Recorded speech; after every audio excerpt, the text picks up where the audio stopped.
Kier Starmer wants the power to jail you if he decides that he doesn't like what you've got to say, or indeed doesn't like the cut of your jib, doesn't like the look on your face, or you look at him in the wrong direction. Now, before I start this video, I'm going to say to you that the political left believe themselves to be righteous, and that's why they think it's important to be able to have this power so they can lock you up just in order to protect freedom and to protect the poor and to protect the vulnerable. What a load of garbage. Hello everyone, this is Andre Walker. Thanks so much for watching this video. Please do subscribe and please do join and support the Patriot Fund. We've got some amazing things, and in the next 24 hours the first monthly update is going out to the Patriot Club members about how we are using that money to push forward right-wing policies, to push forward patriotism and to defend and protect this country. Okay, I was watching a video with Stephen Barrett. He is a barrister who was pushed out of his chambers because he was willing to be honest about what was going on in the two-tier justice system with a guy called Pete McCormack, who I think you all know, but I hadn't heard of. Nonetheless, the link is in the description. And what he made the point was something that I thought was absolutely phenomenal about the danger in this country and what Labour is trying to do.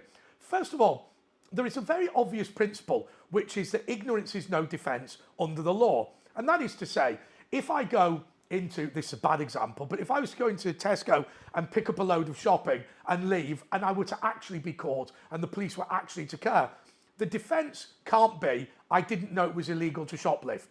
So ignorance is no defence under the law. Obviously, intent is, if you say, the reason I had the shopping was because I didn't know I was leaving, I had no intention of stealing, which is, all I did was walked out of the shop to grab my mate and drag him back in. There was no intent to steal, then that's slightly different. But let's stick with this concept of ignorance is no defence under the law. Well, what Barrett argues, and I think he's absolutely right, is this. You can't be in a situation whereby ignorance is no defence under the law and at the same time laws are being passed all the time that are completely incomprehensible. What are you supposed to do? 1st of January every year, with nursing your hangover after New Year's Eve, read all the new laws that have come into force that year and understand them. Well, that's not what used to happen. If you think about it, in the old day of the jury system, a magistrate would travel around the country, and what he would say is, he would say, right, here are the plaintiffs. This is Mr. Jones and this is Mr. Smith. Mr. Jones is here for theft against Mr. Smith. He stole Mr. Smith's pig, say. I'm just making that up. And then the defence is, no, I didn't steal the pig. I took the pig because he owed me 1 pence. And then what would happen is the jury would decide whether that constituted theft or whether it constituted enforcement of a debt. Very, very simple. Now you look at legislation, it's an inch deep. You know, when we talk about legal loopholes, you've got to understand, and tax loopholes, they've been created deliberately.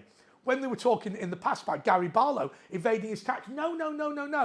The government specifically set up a tax exemption for those people investing in creative arts and the media industry. That's all Gary Barlow did. It didn't say that the companies had to make a profit. In fact, the purpose of the loophole was to ensure that people could invest in films that lost money and still make money. And the way you do that really simply is this. If you're paying 40% tax and you invest £1 in a film and the film only makes 80 pence back, then you would still invest in it because you've mitigated the 40% tax. Do you see what I mean?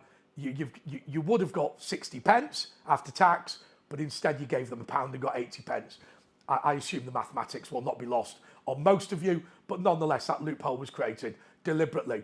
When I was a little boy, it used to be really obvious what the law was. You can't do this, you can't. And when you thought something was probably illegal, it probably was. And when you thought something wasn't illegal, it probably wasn't. So as an example, hurty words, probably not illegal. Murder, probably illegal, right? You didn't have to have a degree in the law. But now, of course, under Kier Starmer, under Tony Blair, under the Labour Party, we are now committing crimes all the time. Now, okay, I admit that there have always been stupid laws that we're able to ignore. So as an example, it's a criminal offence to not do archery on a Sunday.